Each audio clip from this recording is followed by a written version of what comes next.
Good morning. Welcome to 49ers in 5, your daily update on everything happening with the team that you need to know. I'm Rob Stats Guerrero. Today is Tuesday, August 13th, 2024. Here's what's happening with your San Francisco 49ers. We'll get to Kyle Shanahan addressing Brandon Aiyuk in a second, but first, we have got to talk about the injuries. They are ravaging this team right now, and we got another big one yesterday. Defensive tackle Kalia Davis is going to miss half the season after injuring his knee against the Titans. Kyle Shanahan didn't get specific on the injury, just said something behind the kneecap. But the important thing is he's going to be out for half the year. Other injury updates. John Feliciano is not day-to-day. He's week-to-week, and he ain't going to be back this week, according to Kyle Shanahan. All these injuries are literally affecting the team. They had to cancel the joint practice with the Saints. Kyle, what other things are you doing to adjust for all these injuries? You know, we have a team in two different spots right now. You know, we have like 23 guys miss practice last Thursday who couldn't play in the game also, and most of them starters and things like that. And when that happens, the 2s and 3s really got to take a heavy load. So today a lot of those guys were sore, but a lot of the other guys hadn't practiced in 5 days. So we just did the ones today to kind of, because they needed it. We took really good care of the guys who were in 2 days ago. Changed it up, going to give them a day off tomorrow. So those guys, the 2s and 3s, can continue to rest. The ones will recover from yesterday. And then we'll get 3 good days in a row on our own that we can kind of control and stuff, not going against another team. And then we'll have a walkthrough and we'll have a game. That sounds a lot like what happened to this team in 2020. That was a lost season. Talk me down here, Kyle. Why is this not as bad as what we saw a few years ago? I think we've been pretty fortunate the last couple of years. And you know that never stays.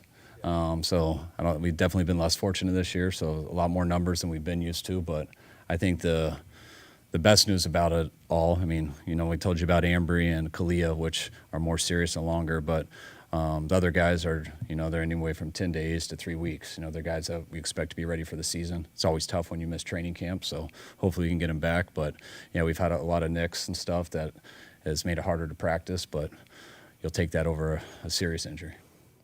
Oh, I guess that's better. I need a little more, though, Kyle. Give me something positive. What about Talanoa Hufanga? He's going to see his doctor on Thursday to get his, checkup, and we'll see where he is after that. And it's going very well. Hopefully we'll get some good news on that, and we can get him back in practice sooner than later.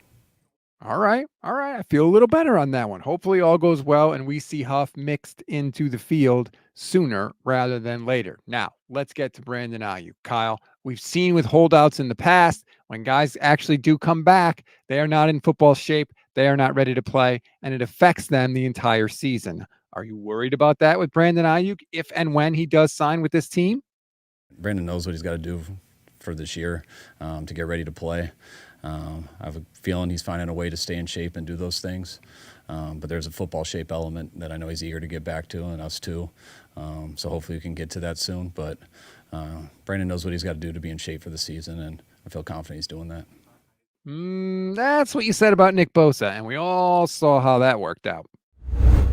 We always give you one thing to read, one thing to watch, and one thing you might have missed. One thing to read on this Tuesday was Jimmy Garoppolo throwing shade at his former team. He gave an interview to The Athletic where he talked about being free to be himself, which was different from other places he had been. Interesting, Jimmy. If you want to read the full article, click the link in the description of this episode. One thing to watch, Under Review with Stats and Vish. We did a late night podcast yesterday. You may not have seen it. Go up. It's on the YouTube channel now, or you can download the audio podcast. I highly recommend it. It was an hour and 20 minutes. Me and Vish were cooking on certain topics. You definitely want to go and check that out. One thing you may have missed, Kyle Shanahan said at the middle of his press conference today, we may see some of the stars we know and love in preseason game 2. Because they had to cancel joint practices with the Saints, Kyle said he uses that to determine who plays in the game. Without that, they're probably going to play a lot more on the field. So if you want to see some actual 49ers stars and starters, maybe check out preseason game 2 in San Francisco. That's a wrap on today's 49ers in 5. Please rate, review, and follow the Gold Standard Podcast Network. Like and subscribe to the YouTube channel. Click the bell to get notified every time we go live, which is every single weekday for you. Today, Steph Sanchez and Jason Aponte. We call it the Bully Ball Podcast. Steph is back from camp. She will be making her triumphant return to the show. Enjoy your Tuesday, everybody. I'm Rob Stats Guerrera. We'll talk later today.